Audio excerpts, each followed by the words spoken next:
दोस्तों, ऊपर वाले ने एक ही दुनिया बनाई थी और हम इंसानों ने इसे कई टुकड़ों में बांट दिया, जिससे कई अलग अलग देश बने। कुछ कमजोर बने तो कुछ ताकतवर बने। इतिहास गवाह है कि ताकतवर हमेशा कमजोरों को अपना गुलाम बनाते आए हैं और उस वक्त का सबसे ताकतवर राज्य ब्रिटिश और रसिया था, तो उन्होंने बाकी कमजोर राज्यों को अपना गुलाम बनाना शुरू कर दिया और ऐसा पूरे दुनिया में होने लगा। जो देश उस वक्त ताकतवर था वो कमजोरों को अपना गुलाम बनाने लगा और काफी हद तक अपने इस मकसद में कामयाब भी रहा। पर दुनिया में कुछ ऐसे भी देश मौजूद थे जिनका जियोग्राफिकल एरिया ऐसा था कि उन पर हमला नहीं किया जा सकता था। तो कुछ देश के लोग बहुत ही बहादुर थे, तो उन देश के लोगों ने कभी भी किसी बड़े देश को अपने अंदर घुसने ही नहीं दिया।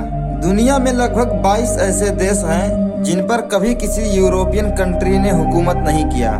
नमस्कार, स्वागत है आपका हमारे चैनल सामान्य ज्ञान में। तो आज हम उन्हीं 22 देशों में से 10 ऐसे देश के बारे में बताएंगे जो अपने बहादुरी के बल पे आज तक किसी के गुलाम नहीं हुए और ना ही उन पर कोई यूरोपियन कंट्री हुकूमत कर पाई। नंबर 10 पर आता है कोरिया। कोरिया पर कोई भी यूरोपियन देश राज्य नहीं कर पाया। हाँ, पर कोरिया देश पर एशिया के कुछ देशों ने कब्जा कर लिया था। जैसे 1895 तक चाइना की हुकूमत थी और फिर चाइनीज इनेस्टिक वार होने के बाद 1910 में यह जापान के कब्जे में आ गया। लेकिन कोरिया पर कभी भी किसी यूरोपियन कंट्री का कब्जा नहीं हुआ। नंबर 9 पर आता है थाईलैंड। थाईलैंड देश इस वक्त दुनिया का सबसे खूबसूरत और पॉपुलर टूरिस्ट अट्रैक्शन में से एक है। ये देश साउथ एशिया में बसा हुआ है, जिसका लैंड एरिया 5,13,120 स्क्वायर किलोमीटर है। थाईलैंड देश का नाम पहले थाईलैंड नहीं था, किंगडम ऑफ सियान हुआ करता था। अगर आप देखेंगे तो किंगडम ऑफ एशियान के आसपास मौजूद सभी देशों पर किसी न किसी यूरोपियन कंट्री का कब्जा हुआ करता था, लेकिन थाईलैंड पर कभी किसी का कब्जा नहीं हुआ। उसका खास वजह था थाईलैंड के राजा चुलुलांगकियांग की सफल राजनीति। इस राजा ने कुछ ऐसी राजनीति अपनाई थी कि यूरोपियन से लड़ने के बजाय उनके तौर तरीकों को अपना लिया था और फ्रांस से और ब्रिटिश से अपनी संबंध मजबूत कर लिया था। अच्छी दोस्ती की वजह से कभी किसी यूरोपियन कंट्री ने थाईलैंड पर कब्जा नहीं किया। नंबर 8 पर आता है चाइना।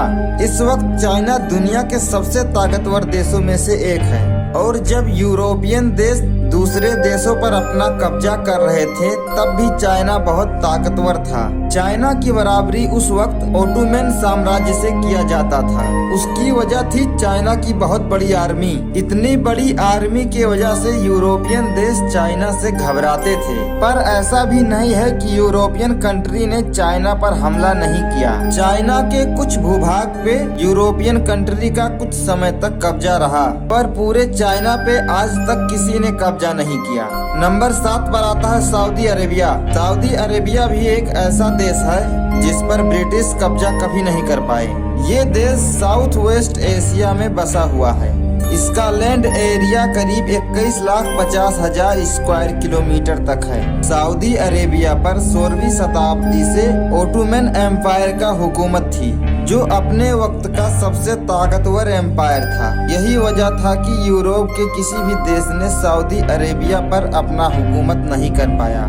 नंबर 6 पर है इथियोपिया। इथियोपिया अफ्रीका का दूसरा सबसे बड़ा आबादी वाला देश है, जिसका एरिया है लगभग 11 lakh square kilometre. Ethiopia east Africa में बसा हुआ है। 1880 से 1940 तक यूरोप के कई देशों ने इस देश पर अपना कब्जा जमाने का कोशिश किया, लेकिन उनके हाथ हर बार नाकामी ही लगी। नंबर 5 पर है अफगानिस्तान। अफगानिस्तान हमेशा ब्रिटिश और रशियन के नजर में था। ब्रिटिश और रसिया दोनों अफगानिस्तान पर कब्जा करना चाहते थे और ये बात अफगानिस्तान को अच्छे से पता था कि उनके ऊपर हमला होने वाला है या हमला हो सकता है, इसीलिए वो चौकन्ने रहते थे।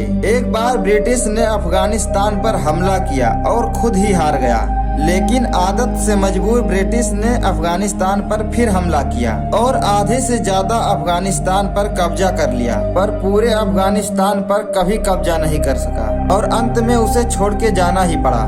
नंबर 4 पर है ईरान। ईरान एक वक्त में पर्शियन एम्पायर का हिस्सा हुआ करता था। ईरान देश पर भी अफगानिस्तान की तरह ब्रिटिश और रसिया की नजर बनी हुई थी। पर्शियन एम्पायर के नॉर्थ का जो कभी हिस्सा हुआ करता था, उस पर रसिया ने कब्जा कर लिया था, जो इस वक्त एक आजाद मुल्क है। पर उस वक्त ईरान के ज्यादातर हिस्से पर कजार डायनेस्टी का राज था। कजार डायनेस्टी ने यूरोपियन बैंकों से बड़े बड़े लोन ले रखे थे और वो ये लोन चुका नहीं पा रहे थे। इसीलिए ब्रिटिश ने कहा, हम तुम्हारे कमाई के जरियों पर कंट्रोल करेंगे और पूरे देश के कमाई का कुछ हिस्सा खुद लेंगे। पर्शियन एम्पायर ने ब्रिटिश के इस बात को पूरी तरीके से नकार दिया। नतीजे में ब्रिटिश ईरान पर कभी भी किसी प्रकार का कब्जा नहीं कर सका।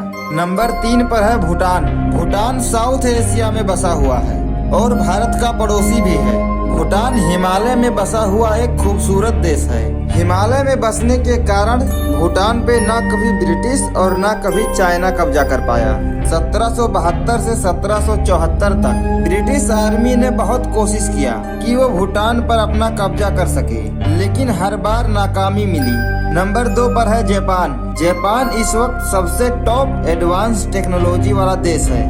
ये देश काफी दिमागदार है, इस वजह से इस देश पर कभी भी दूसरे राज्य ने कब्जा नहीं कर पाए। जापान को जब ये बात पता चल गई कि यूरोपियन देश दूसरे देश पर हमला करके उन्हें अपने कब्जे में ले रहा है, तो उसने अपने आप को तैयार करना शुरू किया और आसपास के देशों में अपना खौफ बनाने लगा। उसने अपने आप को इतना मजबूत कर लिया कि जहां रसिया उस देश पर कब्जा करने की सोच रहा था, वहीं जापान ने ही रसिया के कुछ भूभागों पे कब्जा कर लिया। इस वजह से आज तक इस पे किसी राज्य ने अपनी हुकूमत नहीं किया। नंबर 1 पर आता है नेपाल। नेपाल भारत का पड़ोसी देश है, जहां हर तरफ हिमालय है, इसीलिए ये देश काफी खूबसूरत है।